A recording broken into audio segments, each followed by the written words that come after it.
Good day, ladies and gentlemen, this is the Souls and welcome back to Will It 40k. This is part 2 of a video on Jedi and Sith. I also made a Discord server that you can use to discuss about my videos outside YouTube comments, and post recommendations for new topics. The link will be in the description. Without further ado, let us cut straight back to the topic and travel far back into Star Wars timeline. Well into Legends territory. As I mentioned last week, Jedi and Sith can be viewed differently depending on when exactly in history we decide to look at them. Long time ago, much further than the movies go, in a galaxy far away, two colossal factions fought for dominance. One of these factions was the Army of Light, that later evolved into the Jedi Order. Reading from the Star Wars Wiki. The Army of Light was a legendary military force established near the end of New Sith Wars by the Jedi Lord Hoth to combat the machinations of Dark Lord of the Sith, Scary Khan's Brotherhood of Darkness. Following the defeat of Lord Khan and the Brotherhood of Darkness, the Galactic Senate and the Jedi High Council effectively disbanded the army. As it was mentioned in the definition above, there was also a Sith faction. The Brotherhood of Darkness was an organization of Sith that rose to power in the last decade of the Galactic Republic Dark Age. Founded by a former Jedi Master turned Dark Lord of the Sith, Scary Khan. The Brotherhood took the place of the fragmented Sith Empire after slaughtering many of its most powerful lords. Forming the Dark Army, a force of warriors and soldiers meant to rain fire upon the Republic worlds. The Brotherhood existed under the leadership of the Sith Council of Lords, constantly warring with the Jedi Order Army of Light, until both armies were utterly decimated. Worth noting in both cases is that the two armies sported both Sith and Jedi warriors, but also conscripts that lacked Force sensitivity, or in the very least, weren't identified as Force sensitive. That was the case with the Darth Bane, whom we've mentioned in the last video. The Sith who actually destroyed the Brotherhood of Darkness and began the process that nearly 1,000 years later led to the fall and destruction of Jedi Order and birth of the new Sith Empire. The big question then is, what's the main difference between the organizations across 1,000 years? Would it matter in our scenario and change the outcome of last week? Only one way to find out. Let's break it down and look into the lore to pinpoint the main differences. Rules are the same as last week. If you haven't seen the previous part, now would be the moment to pause this video and go do that. This time, we reverse the order and start with the Sith. At the time, the Brotherhood of Darkness, just like the Army of Light, had hundreds of Force-sensitive warriors on each battlefield. Additionally, they were being reinforced by a significant amount of foot soldiers, who provided fire support, mostly engaging from the distance and primarily with their counterparts in the Army of Light. Worth noting that those soldiers were not necessarily not Force sensitive. Some could have been simply not discovered. That was true on both sides. We explored this mainly in the first book of the trilogy of Darth Bane, The Path of Destruction, where he was in fact one of those very soldiers before his powers were discovered, and he received training in lightsaber and Force use. While some of the troops were relatively well trained, most were simply conscripts angry with the status quo the Republic represented. People who wanted a new deal, better life and opportunities. That seemed to be reserved exclusively to the core worlds, while the fringe planets were exploited for whatever they were worth. The Sith used that discontent to fuel their army, on the promise of overthrowing the Galactic Republic and reforming the galaxy under the new Sith Empire. Generally speaking, both armies were very powerful, each being backed by a significant chunk of the galaxy.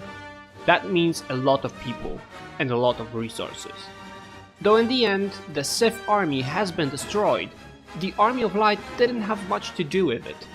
Through deception, trickery, and sheer power, Darth Bane gathered all Sith in one place and made them destroy themselves.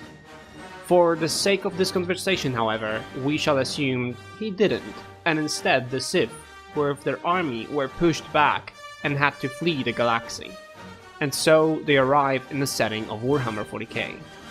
As I stated before, we will be using the same scenario. Initially, the Sith would have the upper hand.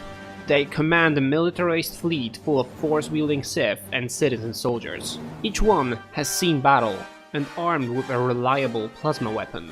Admittedly less powerful than the ones in 40k, but hey, at least it doesn't explode in your face every other minute. The Sith at the time didn't hide, and would openly lead their battles in the sector, capturing enough planets to secure a backbone of a new empire. Here is where the trouble starts though. Their forces are getting stretched, and there's very little they can do to amend that. The reason why Bane decided to destroy them becomes apparent.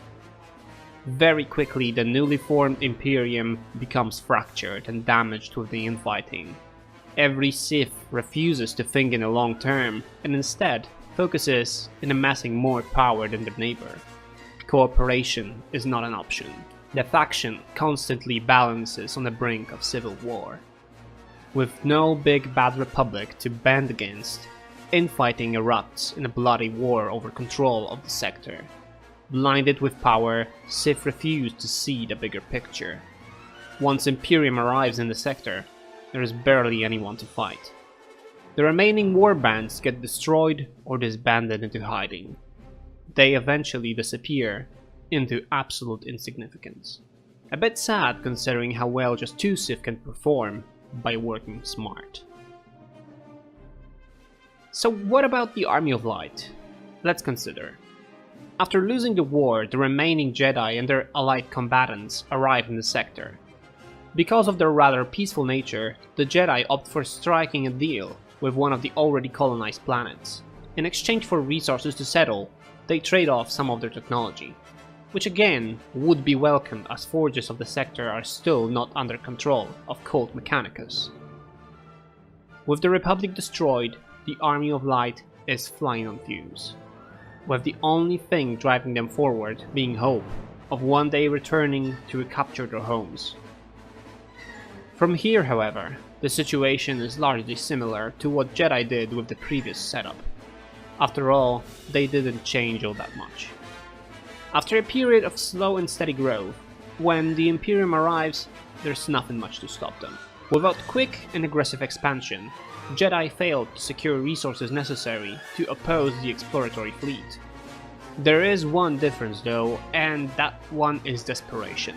With Republic gone, the desperation could lead the Jedi to become a little bit more grey.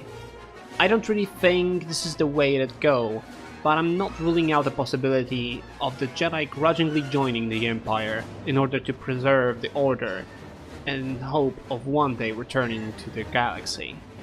With that said, I really don't think that is the case, as I doubt they could get behind all the xenophobia coming from a society with many alien races coexisting, and themselves largely being aliens as well.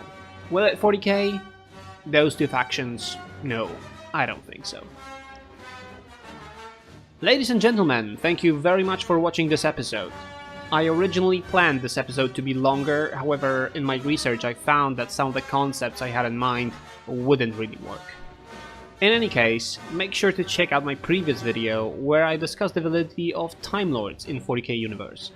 Also, once again, join the Discord. I'll see you next time.